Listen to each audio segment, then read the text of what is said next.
উত্তর চব্বিশ পরগনা জেলার ভাটপাড়া থানার পুলিশের বড় সাফল্য। বিভিন্ন ফৌজদারি মামলায় দীর্ঘদিন ধরে পলাতক থাকা বছর 36-এর কুখ্যাত অপরাধী শাহজাহান আলী ওরফে সিরাজ আহমেদ ওরফে পিকে কে গ্রেপ্তার করেছে পুলিশ। গোপন সূত্রে খবর পেয়ে ভাটপাড়া থানার পুলিশ দুর্গাপুর থেকে তাকে গ্রেপ্তার করে। আজ অর্থাৎ সোমবার কড়া নিরাপত্তার মধ্যে পুলিশ তাকে ব্যারাকপুর আদালতে হাজির করে।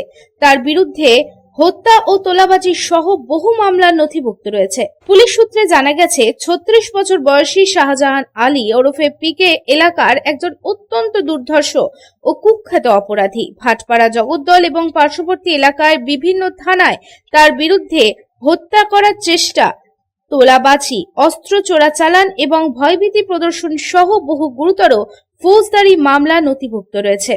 পুলিশকে এড়ানোর জন্য সে ক্রমাগত তার অবস্থান পরিবর্তন করছিল।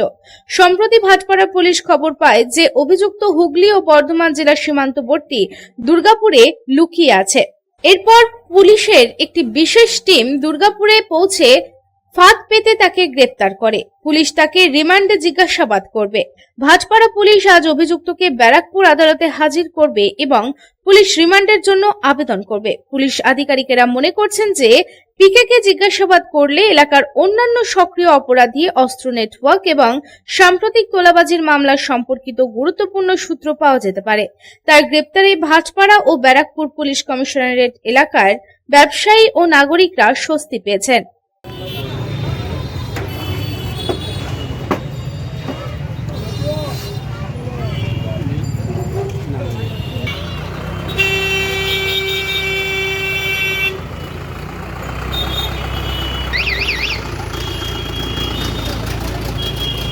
সাধন রোজি report, public times. I am Dr. Radha Krishna. I am a gastroenterologist and a liver specialist. So I do visit Durgapur once a month. I stay here for 2 days. So we do different types of procedures pertaining to gastroenterology and liver. So we have a range of evaluations that we do here. We do the routine endoscopy, colonoscopy. Starting from there, we have advanced technologies like nasal endoscopy, liver fibroscan, capsule endoscopy.